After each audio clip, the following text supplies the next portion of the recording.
Let's make some new slip for slip casting. When you're slip casting ceramics, you basically have two options for getting the slip. One is to get it pre-made. Basically it comes in a liquid form, has the clay and everything in it you need to go ahead and start slip casting in your plaster molds. The other option is to get it dry and to mix it up yourself. And that's what this is.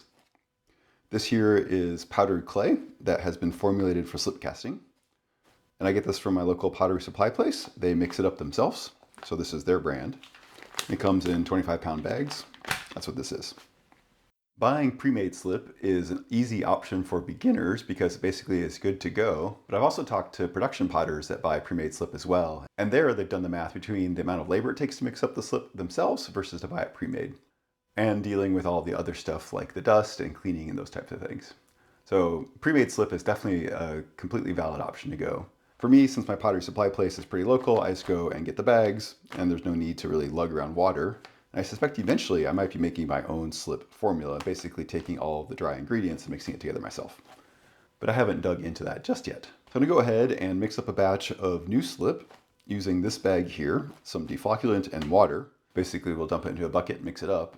It doesn't take much more than that. But I'm gonna do slip two ways as well. I'm also gonna go ahead and reclaim my dried slip. Even if you use the pre-made slip, eventually you're going to wind up with something like this. This is a bucket that has all of my trimmings and failed pots. So this here is a pot, I think, that fell over. Have a lot of pieces like this. This is basically the trimming off of a slip well. So when I slip cast my pots, the slip goes up higher and there will be a little bit of clay that settles around here. So when I trim it, I get a nice clean rim. So that's what those are. And the other thing in here are these. These are basically the ends of handles. And same idea, there's a room here for extra slip. This is the handle part itself, and when I pull it out, basically that part gets trimmed off. So just like throwing clay can be reclaimed, this clay can also be reclaimed, and actually it's a little bit easier than mixing up from scratch because it already has all the deflocculant in it. And then I also have this here, which is my drainage table that I use. And there's a fair bit of slip that's built up in the bottom of this that I'm going to go ahead and put in the reclaim as well. You can keep your reclaim separate if you have different types of clay. Mine are all the same clay body, but my reclaim has had some additives into it for colorants, in particular iron oxide, but there's a few other things in there, probably some mason stain. I've done a couple different things in the past. Recently, I've just been throwing all of my reclaim in the same bucket, so I'll have basically virgin clay as well as the reclaim clay that's had the colorants added in. I've also kept all the colorant clay separate and all the virgin clay separate and reclaimed those separately. This would go back in with the regular virgin clay and the reclaim stayed the same. You can do it either way. If you have different clay bodies, you may want to think even more about separating it out, but these are all the same clay body. And you've probably seen these in past videos. I basically have two different 5-gallon buckets. This is the one I keep my reclaim in, and this is the one I keep my virgin clay in. And right now they're getting close to empty, so we're going to fill them both back up. Let's start with the virgin clay. So this right here, this is dry clay powder, so we definitely need to be mindful of silica dust floating around in the air. I'm going to do some of these steps outside just so that I don't need to worry about it as much. And for other steps, I'm going to put on my mask to make sure that I'm not breathing any of that in.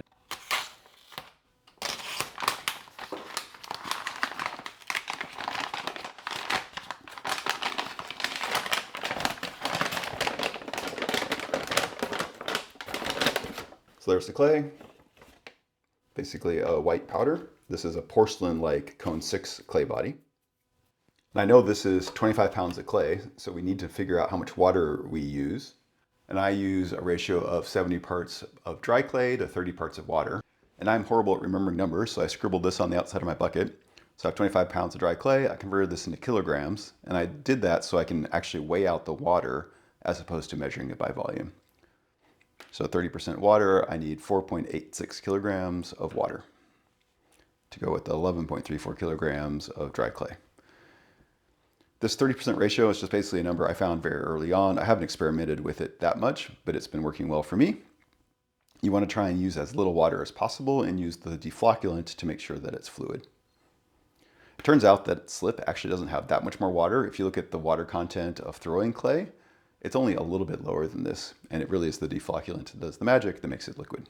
All right, I'm measuring out the water, and I forgot to tear out the bucket. Luckily, I wrote down how much the bucket weighs empty, so I can go off of that. So I need 5240.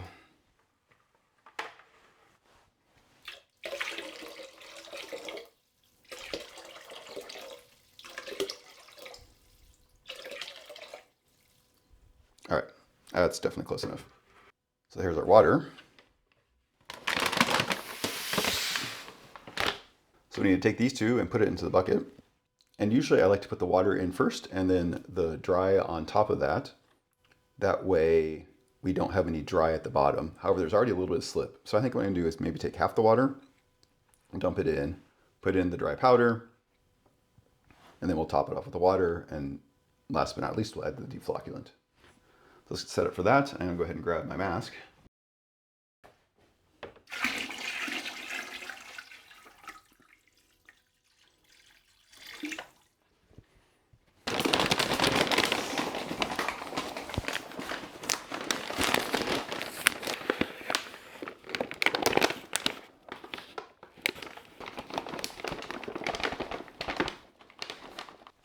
I'm gonna go ahead and push this down into the water.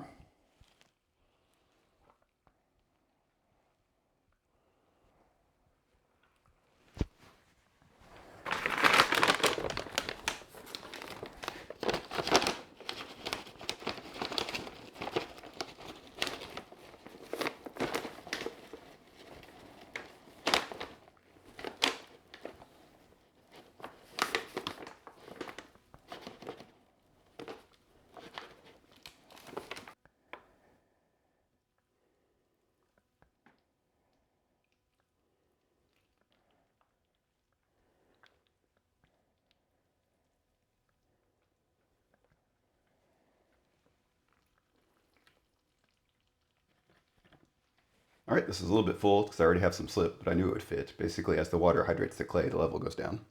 And there's a little bit of dust hanging out in the air, so I'm gonna go ahead and go out for a little while, let it all settle down, and then we'll mix this up. All right, it's been a few minutes, the dust has settled. After this is all done, I'll definitely need to go and wipe everything down. If you can do this outside, that's great. However, the slip gets pretty heavy pretty fast, so it's nice to be able to do it in the bucket.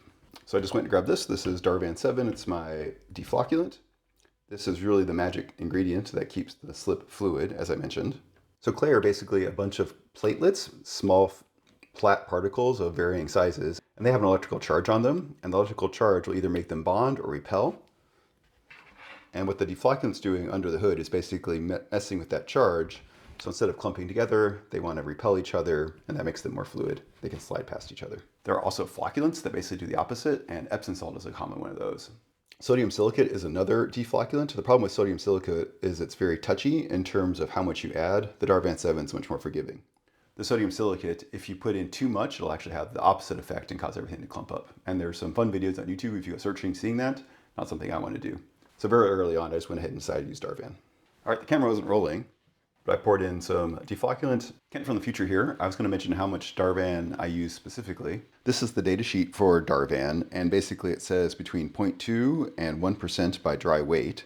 So since I used about 10 kilograms, that's between 20 and 100 grams. So it really doesn't take that much. And as it says here in the data sheet, you can also just turn your trimmings back into slip by rehydrating it.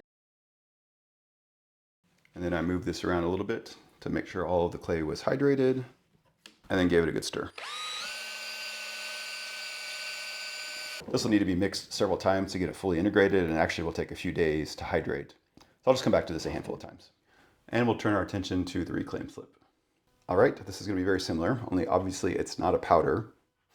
It's not a bad idea to break this up into chunks, but that's kind of dusty, so I might do that outside. All right, I'm going to go outside for a few minutes where I don't have to worry about the dust so much and get everything into this bucket. In particular, I'm going to get all the clay out of the bottom of this. All right, I got this emptied out. It's not completely empty, but I got most of it, so good enough. And here is the bucket of reclaim. One thing I do want to note is the reclaim is all bone dry. It's not that there's something magical about rehydrating slip from completely bone dry clay, I don't think. The primary issue is really knowing how much water's in there. So if this was a mix of wet clay and dry clay, I wouldn't know how much water. This way, since it's all dry, I can weigh it out to figure how much dry clay there was, just like I knew there were 25 pounds of dry clay from the bag I used for the virgin slip. And I was smart and wrote down how much this bucket weighs empty, so I can subtract that out. Basically, this bucket's 1 kilogram, and we can go ahead and put it on the scale. All right, so 8.9 kilograms, that means we have 7.9 kilograms of clay. And now I need to do some math to figure out how much water to put in. All right, let's walk through the math. So I had 7.9 kilograms of dry clay, and I want it to be 70%, so 0.7 of the total, x. So we rearrange things. We have 7.9 divided by 0.7 equals x. So 7.9 divided by 0.7 is 11.29. So this is a total weight of slip that we're going to end up with, the wet slip. We subtract off the original 7.9 kilograms of dry clay, equals 3.39 kilograms of water. And just to double check, 3.39 divided by the total, 11.29 equals 0.3. So basically I need 3.4 kilograms of water to add into this dry reclaimed slip. So let me go ahead and measure that out real quick. And I'll make things easier on me and I'll tear the bucket out. So we need 3.4 kilograms.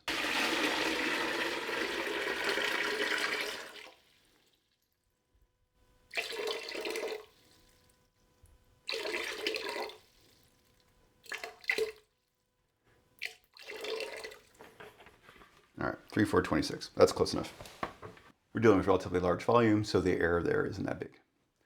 Now from here, we basically do the same thing. I dump the water into the slip reclaim bucket now.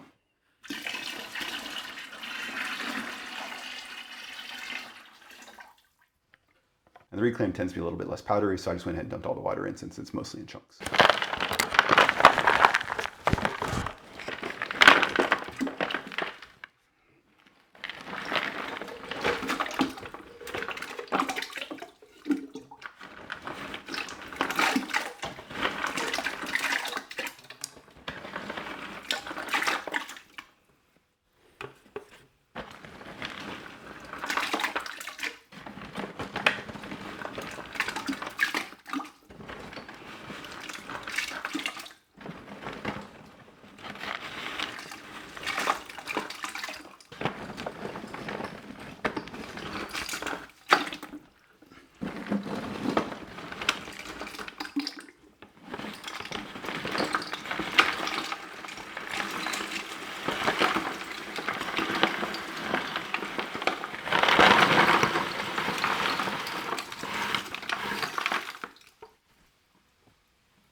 All right, same thing, go ahead and let the dust settle, and I will mix this up a little bit.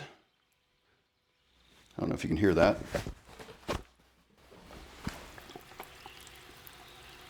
The sound of the bone-dry clay absorbing the water is fun. Push things down in the water. There will be enough water, although it may not look like it.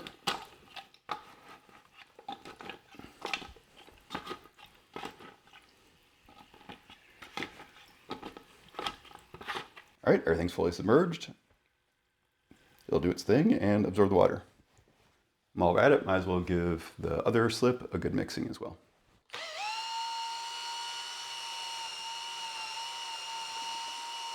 I'm going to use my rib and scrape down the sides here, get everything into the bottom.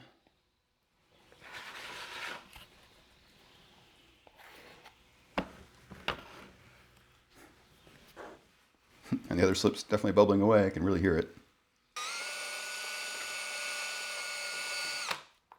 All right, while that's hydrating, I'll go ahead and clean up this mess here.